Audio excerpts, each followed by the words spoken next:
Finger tip revision class में अब हम देखेंगे मादा जनन तंत्र। सबसे पहले हमको ये देखना है कि मादा जनन तंत्र देखना है। ये आपका जो मादा जनन तंत्र है, मादा जनन तंत्र 2023 में ये प्रश्न जो है वो आया था और इसके विभिन्न भाग का नामांकित चित्र बनाना था और विभिन्न भाग के कार्य बताने थे। पहला मादा जनन अंग यहाँ पर आप चित्र में देख रहे हैं, ये दिख रही है आपको ओवरी, या इस ओवरी को ही हम कहते हैं अंडाशय। अंडाशय देह गुहा के मीजोवोरियम के द्वारा देह गुहा में ये लटकती रहती है। और यहाँ पर तो पहला अंग क्या हो गया, मादा जनन तंत्र का पहला अंग हो गया अंडाशय। अंडाशय का क्या कार्य है, ये अंडाशय ही मुख्य मादा जनन अंग है और इस अंडाशय में ही अंडाणु का निर्माण होता है। अंडाशय में जनन एपिथेलियम की कोशिकाएं होती हैं और इसमें अंड जनन की प्रक्रिया होती है और अंड जनन की प्रक्रिया के फलस्वरूप अंडाणु का निर्माण यहाँ पर होता है। अंडाशय के बाद यहाँ पर देखिए दूसरा जो भाग है ये दिख रहा है आपको, इसको कहते हैं फैलोपियन ट्यूब। ये जो फैलोपियन ट्यूब है, इस फैलोपियन ट्यूब जो है, इस फैलोपियन ट्यूब को ही अंडवाहिनी भी कहा जाता है। ये फैलोपियन ट्यूब का जो पहला भाग है यहाँ पे दिख रहा है, ये जो पहला भाग होता है ये देख रहे हैं आप, तो किस तरह का संरचना है, जैसे कि कोई कीप की संरचना रहती है, इस तरह की संरचना है ये।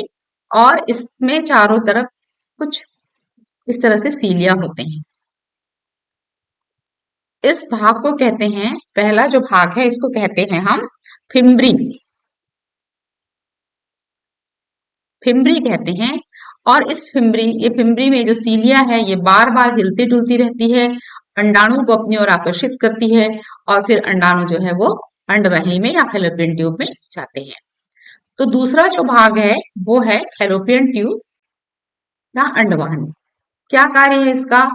पहला इसका कार्य ये है कि अंडाणु फैलोपियन ट्यूब के भीतर आते हैं और फैलोपियन ट्यूब में ही ये परिपक्व होते हैं। परिपक्व होने के बाद इस फैलोपियन ट्यूब में ही निषेचन की प्रक्रिया होती है।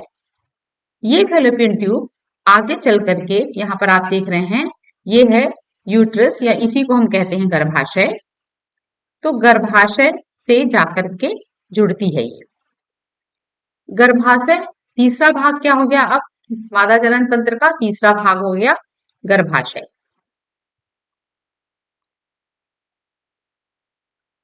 गर्भाशय का जो ये ऊपर वाला भाग होता है, ऊपर वाले भाग को कहते हैं स्थमस। ये जो ऊपर वाला भाग है ये है स्थमस। फिर गर्भाशय का ये मुख्य भाग है और उसके बाद ये जो भाग है इस भाग को कहते हैं सर्विक्स। यहाँ पर लिखा भी हुआ है, नीचे वाला जो भाग होता है इसको सर्विक्स कहते हैं। गर्भाशय का कार्य क्या है? गर्भाशय में जो निषेचित अंडाणु होते हैं उस निषेचित अंडाणु का यहाँ पर रोपण होता है और यहीं पर इसका पोषण होता है और इसी गर्भाशय में ही शिशु जो है, भ्रूण जो है वो अपना शिशु का आकार लेता है। फिर नीचे जो गर्भाशय के जो सर्विक्स वाला भाग होता है, ये सर्विक्स वाला भाग ये नेरो होता है, पतला होता है और यहाँ से ये गर्भाशय से भ्रूण बाहर नहीं निकलता है। लेकिन फिर जब बच्चे का जन्म होता है तो ये सर्विक्स जो है वो शिथिल हो जाता है और इसकी आकार बढ़ जाती है और यहीं से शिशु का जन्म जो है वो होता है। फिर अंतिम भाग जो है वो इसका है, वो है वेजाइना, या वेजाइना को ही कहते हैं योनि। योनि वाला जो भाग होता है इसका काम होता है कि ये शुक्राणु को रास्ता देता है अंदर प्रवेश करने के लिए। योनि का यही कार्य होता है। इसके अलावा एक ग्रंथि होती है सहायक जनन ग्रंथि, उसको बल्बोरियन ग्रंथि कहते हैं और इस ग्रंथि से कुछ स्राव निकलता है। जो स्राव